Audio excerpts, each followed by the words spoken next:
welcome to another episode here on the Minecraft Let's Play. Today we are once more in the base. Last time I talked about all of the projects that I have done while I was sick. And right now I'm on my better, or a little bit better at least. I'm still coughing a bit, but we have to go back to trying to push up some episodes. And starting to do stuff inside of this area because I really want to get back into playing more serious Minecraft, not doing the small projects that I've done during my sick time. So I decided that when I was building on this side, we have done a lot of things over here lately, and it has been a while since I was last on this side of the cave. I made the first two farms, the sugarcane and the melon and cactus and everything. And also we started very early on with the villager trading and of course the zombie converter thingy. But right now I am in need of other stuff, so I decided to use this sort of blank wall here to make my entrance to our next farm that's going to be built today. I've already started a little bit with my small collection system here, and you can see the small remnants of Lightmatica here as well, since I want to use that to build this, because I built this before using tutorials and everything, but right now I think I have enough proficiency in Minecraft to actually build this myself with a little bit help of the schematic. So the farm we're going to build is an actual tree farm, a very easy design. The original one is made by Ilmango. He has a video on it. I'm going to link it in the description as usual if you want to follow along on how to build this yourself. But I'm going to try and explain it as we go. I'm going to try and pause and not build everything in the middle here and then just take a day and say everything is finished. What I've done in preparation is the word, is that I've built these nice deep slate walls, all of them in the deep slate brick variant, and then we also have it on the roof up there, even though we can't see it right now because it's very dark. And on the floor design, I decided to go with regular deep slate because that was already there. I just had to finish up some of the caves that have been going through here and everything, and also lit up a little bit, because even though we're going to place a floor here with glass and concrete, we need to make something that works out here because it's going to be a little bit dark here otherwise, and the farm and mechanism is going to stick out a little bit on this side. So that's why we haven't made this a sort of square in the middle like we could have done. We need a little bit more space than that.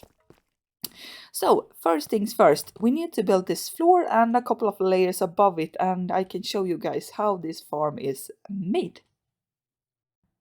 Hi, and welcome back from that short break that we had, or transition or something like that.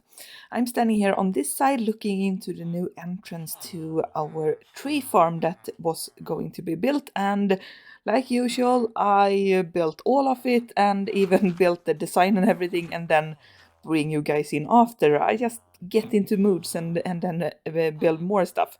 I'm taking a little bit of distance from the guys there because they are very loud.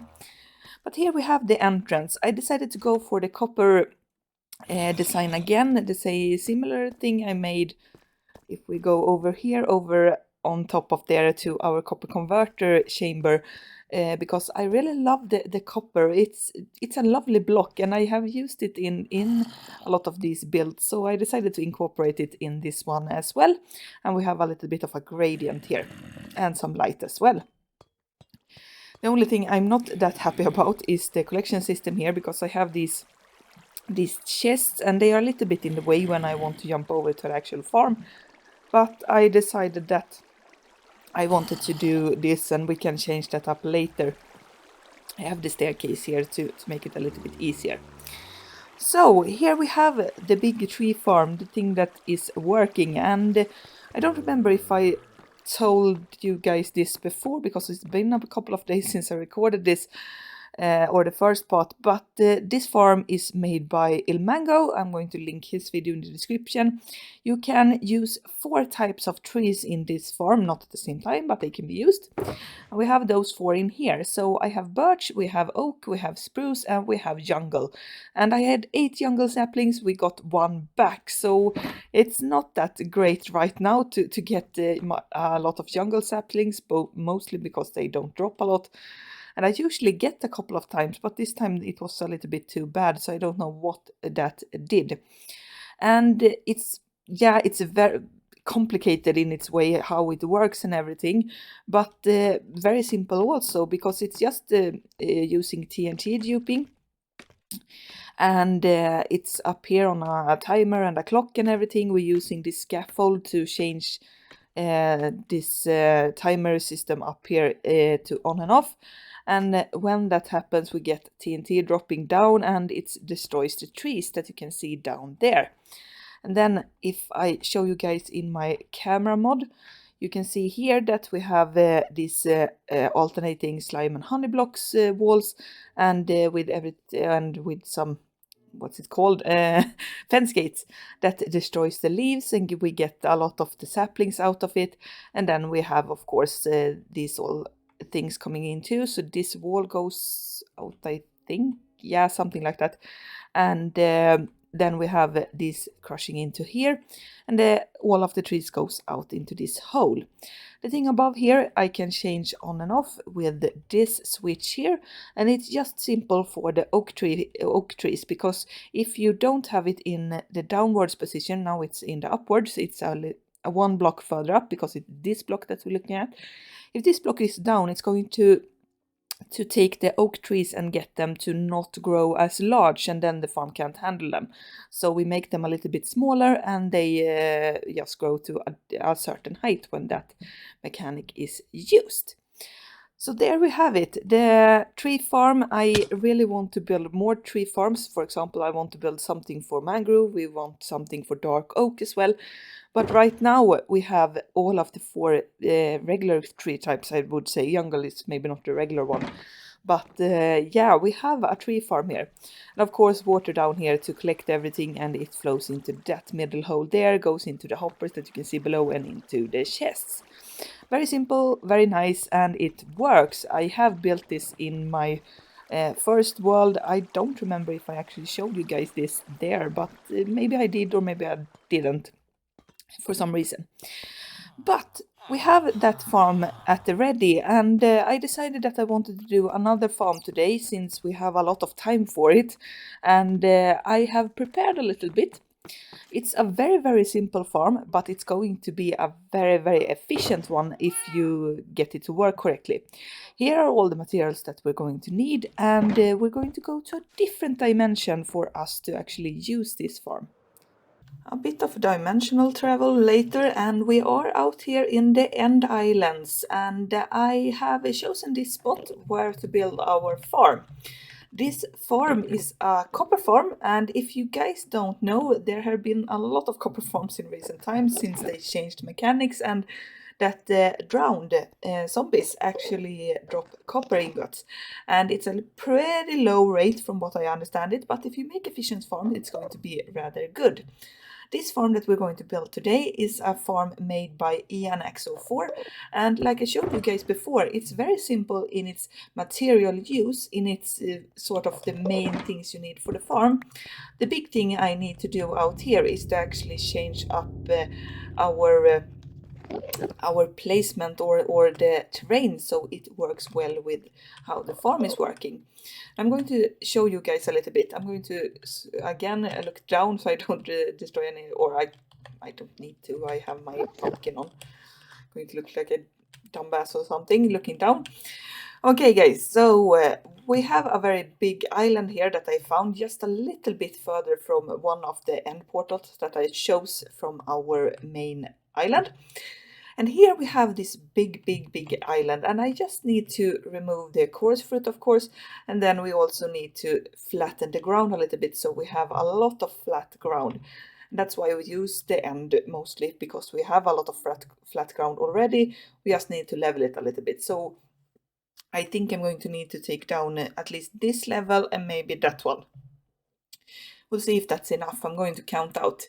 The middle of the farm is going to be where I'm standing. I already placed it down there because we need to have at least 3 chunks away from any steep cliffs or something like that. So that's why we chose this big island, so I don't have to try and build out anything or a lot of it. I need this sandstone for maybe future projects, so I wanted to keep all of the things that I pick up here. And I'm going to start by terraforming the terrain, and we'll see how far we get after that. Hello guys, and welcome back to a finished farm, and a farm that's working very well. I'm going to demonstrate it just in a little minute, but I want to explain what's happened here. I built it, as I said. We have a lot of things going on here. We have a lot of drown up there and a lot of people, and yeah, I'm going to start by putting a water bucket here. We're going to have our farming sword, we're going to look downwards, and then I'm going to start an auto clicker because that's a little bit easier. And I also need to remove this, so there. And then we stand here, and then we go into free cam mode.